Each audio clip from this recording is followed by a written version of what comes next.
this is a really, really important clip and point that people need to be aware of.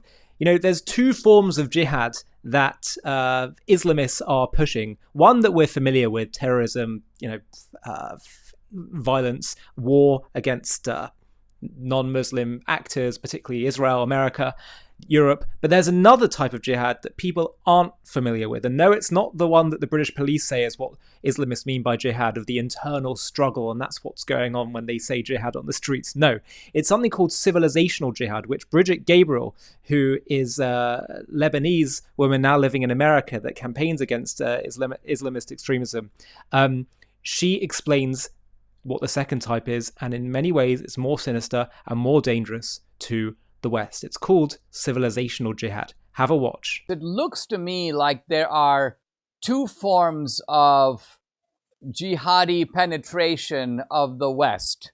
And tell me if you agree with this. The first form is the more familiar form. It's represented by things like 9/11 or October 7th. It is the outright attack.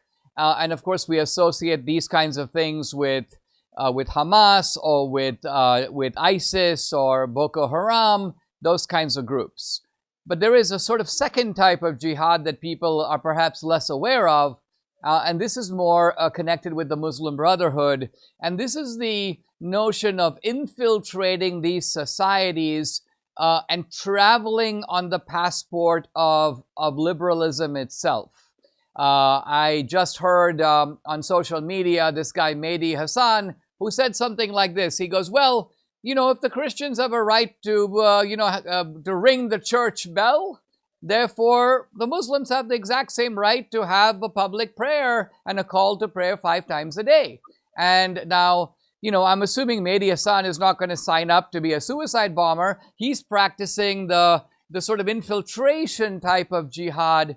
Do you agree with this sort of classification of these two types of jihad? And do you also agree that maybe they need a different type of response? That's exactly what's happening, Dinesh. There are two types of jihad, the civilization jihad and the military jihad.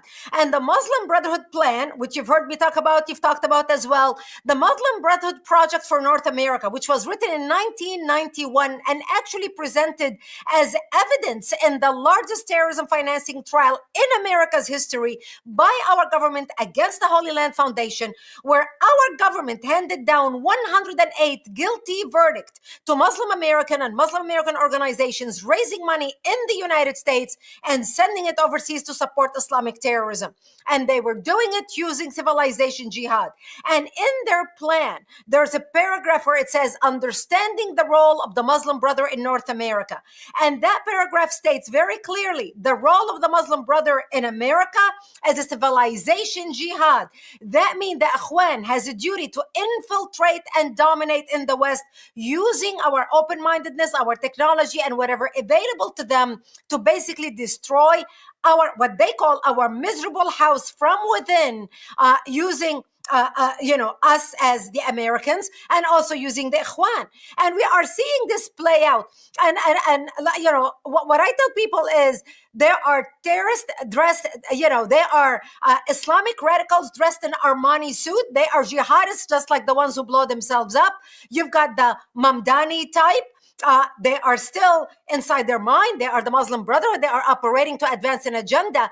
Yet they are using the West as the useful idiots who are so, smitten with the fancy clothing and the great personality and the great smile and the culture and the travel, etc., etc.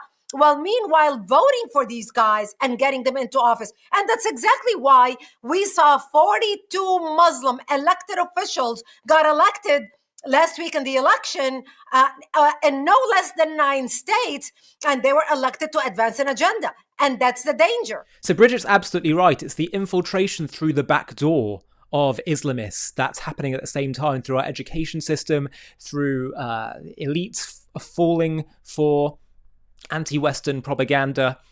And that in many ways is more dangerous because once people in the West feel demoralized about Western values, once they feel that America and the West are wrong in their treatment of Islamic countries, and really we should just, we had it coming.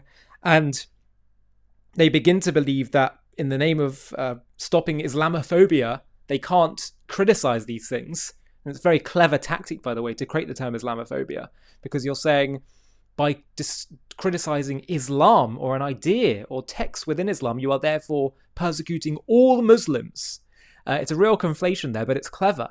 And so it's this combined approach. And that's why we have to deal with both. And we can't just say, well, no, let's just fight the military battles and heighten our security and domestic security. You have to deal with both. In some ways, as I say, it's more sinister, the civilizational one, because once people in the West don't believe that they even have the right to be fighting this, and once their sense of right and wrong is completely perverted by an institutional takeover, then it's all over.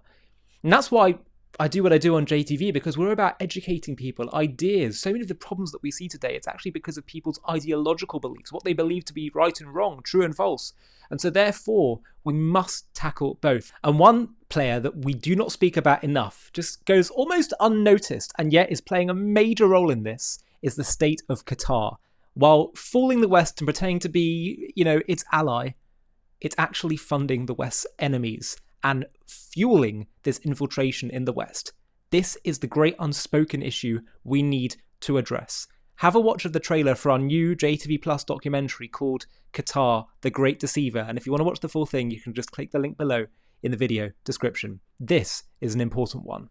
Qatar, a gleaming nation on the Arabian Peninsula. All glass towers and gold-plated excess, where the super-rich jet in for the art fairs and World Cups, where Western universities open campuses and diplomats toast to partnership. But look closer at the glittering mirage, and the shimmer reveals something sinister. For 2 decades, this tiny state has been executing the greatest con in modern geopolitics, convincing the world it's a bridge between civilizations, while secretly bankrolling the arsonists on both sides. The name Qatar should make Western leaders shudder. Instead, they shake hands with its emirs, park fighter jets on its soil, and call it an ally. On October 7, 2023, the mask slipped, as 1,200 souls were slaughtered in Israel in a symphony of savagery orchestrated by Hamas. The world saw where the terrorist leaders live, not in tunnels beneath Gaza, but in luxury villas in Doha, under Qatar's protection. And as the bodies were being counted, Qatar's leaders didn't condemn the massacre, they called for restraint. This is the untold story of the Gulf's master deceiver, how a nation smaller than Connecticut is playing the West for fools. As you are watching this, billions are flowing from Doha into extremist networks, while Western elites cash Qatari checks and sing its praises.